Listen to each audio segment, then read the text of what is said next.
Good morning, YouTube. So today we're going to wire up a marine grade 12 volt outlet or socket like what you would have inside your truck, just so we can plug in a cooler at the back of the truck, and then we're going to wire it to I'm going to try to wire it to an upfitter switch.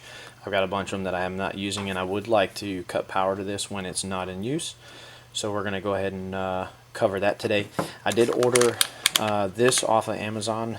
It's probably, I don't know, $3–4 or so, and it came within about a day or two. But this, let me see if I can get the part number on it. There we go. So there's the part number. Comes with everything you need, to include a pretty cool little plate you might be able to use. But we'll try to see if we can use this. If not, we're gonna cut our stock. All right, guys. So here is where we're gonna try to take this plate out, and then we're either going to cut a hole in it based off the pattern we have on our plug or our receptacle, and then we're going to wire it all the way down the bed or the frame rail all the way up to the upfitter switches. I'll show you where those are at. So you can kind of see in this picture here, we're going to go to the aux 1 switch, which will be this upper left hand corner. So on the truck it'll look like this. Okay, so as you can see, we're going to go to this plug up here, right here. We're going to extract that. We're going to grab our wiring, which I'll show you what that looks like here in a second. And then we're basically just going to shove that pin in once we disconnect this, shove the pin in, and then we're going to wire it down to the frame.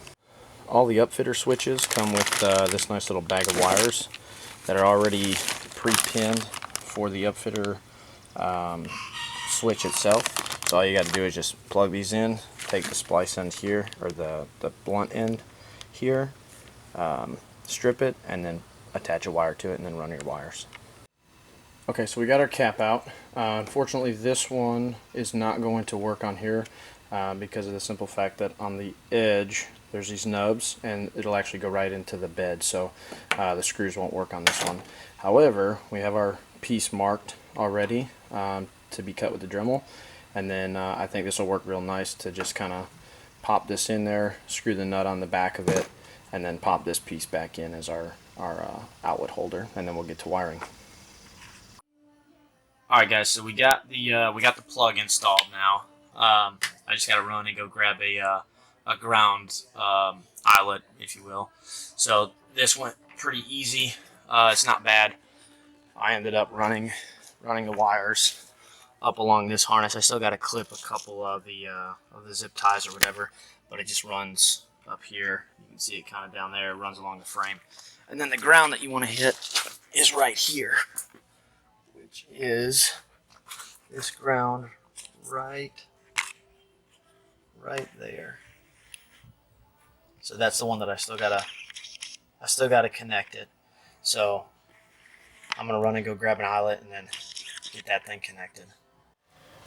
Pretty simple installation though. So you'll wire into your upfitter plug that's up under the hood that I showed you earlier in the video, and then I wired it to auxiliary 1 so that way I can turn power off to the switch itself when I'm not using it for any reason. So I think that'll work good for my application, but we'll see. Alright guys, well that's it for this video. I hope you enjoyed seeing the install and just seeing what I'm doing mod wise for you know, plugging in like refrigerators or whatever. Really I'm plugging in a cooler back here to keep my stuff cool when we go to the beach. So if you like this video, please hit the like button. If you haven't subscribed yet, please subscribe, and hope you guys have a good weekend.